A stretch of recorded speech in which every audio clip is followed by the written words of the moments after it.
Hi అండి, welcome to my channel. This is Ramya's flags. నేను మీ రమ్య. ఈరోజు వీడియో వచ్చేసి ఎంతో టేస్టీగా టమాటా పప్పు అనేది ఎలా చేసుకోవాలో ఈ వీడియోలో నేను మీకు చూపిస్తాను, చూసేయండి. అంతకన్నా ముందు మన ఛానల్ ఎవరైనా ఫస్ట్ టైం చూస్తున్నట్లయితే ప్లీజ్ సబ్స్క్రైబ్ చేసుకోండి. పక్కనే ఉన్న బెల్ అనే ఆప్షన్ని క్లిక్ చేసినట్లయితే నా నుండి వచ్చే ప్రతి ఒక్క వీడియో మీకు నోటిఫికేషన్ ద్వారా ముందుగా వస్తుంది. ఇంకా మీ ఫ్రెండ్స్ అండ్ ఫ్యామిలీకి ఈ వీడియోనైతే షేర్ చేయండి. ఇప్పుడు వీడియోలోకి వెళ్ళిపోయినట్లయితే ఇంగ్రీడియంట్స్ ఏంటంటే 4 పెద్ద సైజు టమాటాలు అయితే తీసుకున్నాను. ఇంకా 1 ఆనియన్ అయితే తీసుకున్నాను. పచ్చిమిర్చి 3 అయితే తీసుకున్నాను. ఇంకా లేతగా ఉండేటువంటి కరివేపాకు అయితే తీసుకున్నాను. ఈ లేత కరివేపాకు వేయడం వల్ల పప్పు అనేది టేస్ట్ అయితే చాలా బాగుంటుంది, అందుకే లేత కరివేపాకు అయితే తీసుకున్నాను. ఇంకా చిన్న చిన్న ముక్కలుగా అయితే ఇలా కట్ చేసుకున్నాను. ఇప్పుడు ముందుగా స్టవ్ అయితే ఆన్ చేసుకోవాలి. స్టవ్ పైన కుక్కర్ని అయితే పెట్టుకున్నాను నేను.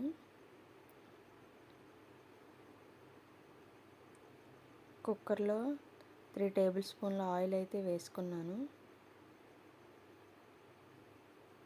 ఆయిల్ అనేది బాగా వేడెక్కాలి. వేడెక్కిన తర్వాత కొంచెం పోపు గింజలను అయితే వేసుకున్నాను. తర్వాత కొంచెం జీలకర్ర అయితే వేసుకున్నాను. ఇవి రెండు చిటపటలాడేంత వరకు వేయించుకోవాలి. ఇప్పుడు కొంచెం గుప్పెడు కరివేపాకునైతే వేసుకున్నాను.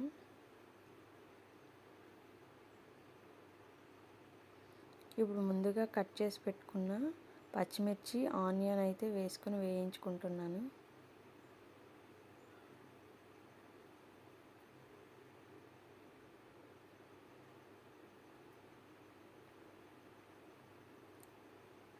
ఈ రెండింటిని బాగా వేయించుకోవాలి.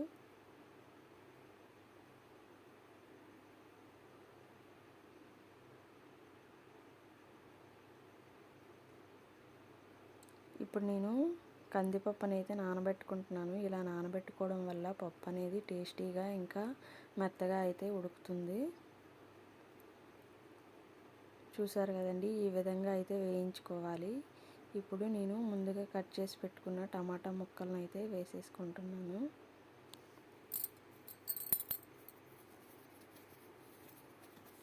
టమాటాలు కొంచెం మగ్గేంత వరకు అయితే వేయించుకోవాలి.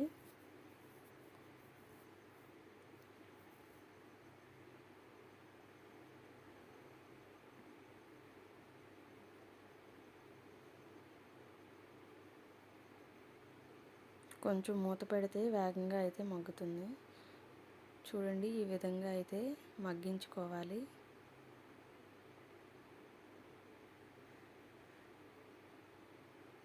ఇప్పుడు ముందుగా నానబెట్టుకున్న కందిపప్పునైతే వేసేసుకుంటున్నాను.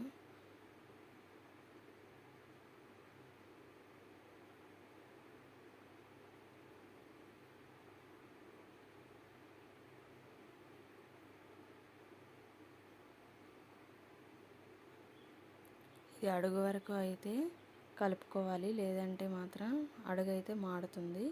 అడుగు వరకు కలుపుకోవాలి. కొంచెం పప్పునైతే వేయించుకోవాలి.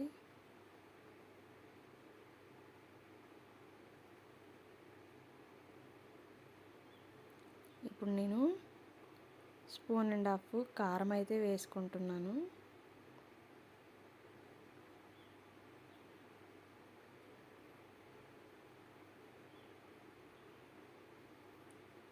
కారం అనేది బాగా కలిసే విధంగా అయితే మనం కలుపుకోవాలి. ఇప్పుడు తగినంత వాటర్ అయితే వేసుకుంటున్నాను.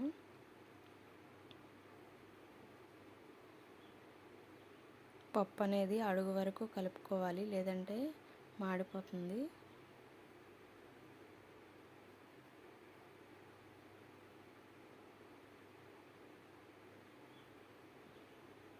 చూసారు కదండి, ఇప్పుడు మూత పెట్టుకొని విజిల్ ద్వారా ఉడికించేసుకోవడమే.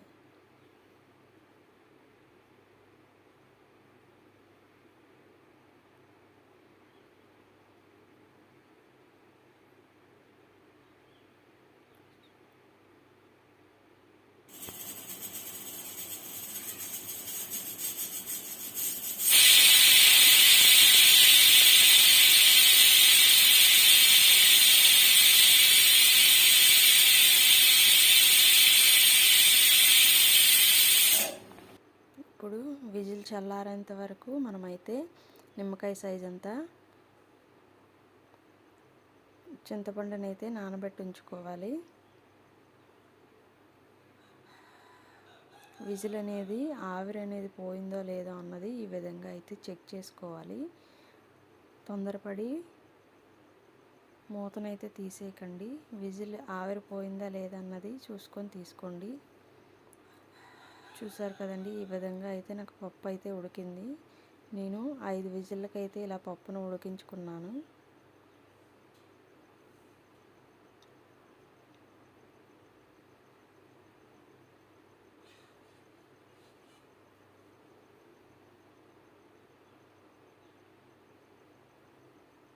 ఇప్పుడు తగినంత ఉప్పు అయితే వేసుకుంటున్నాను.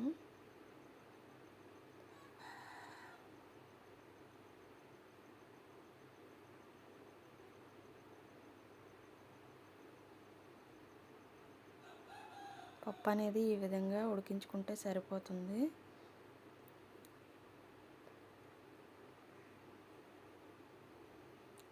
ఇప్పుడు ముందుగా నానబెట్టి ఉంచుకున్న చింతపండు రసం అనేది వేసుకుంటున్నాను.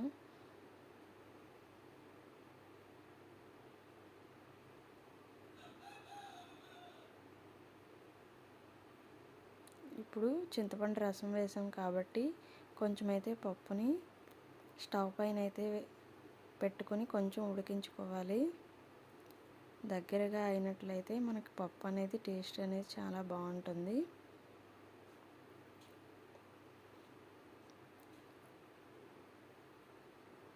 చూసారు కదండి, ఎంతో టేస్టీగా టమాటా పప్పు అనేది రెడీ అయిపోయింది.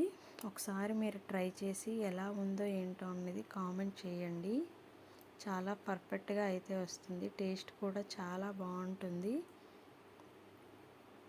చూసారు కదండి, ఈ విధంగా అయితే ఉడికించుకోవాలి.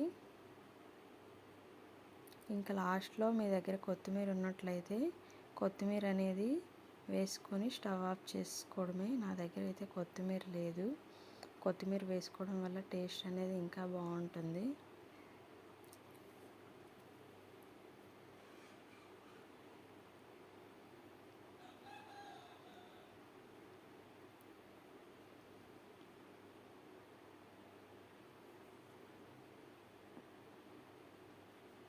చూసారు కదండి ఎంత పర్ఫెక్ట్గా వచ్చిందో. ఈ వీడియో కనుక మీకు నచ్చినట్లయితే ప్లీజ్ లైక్, షేర్, సబ్స్క్రైబ్ చేసుకోండి.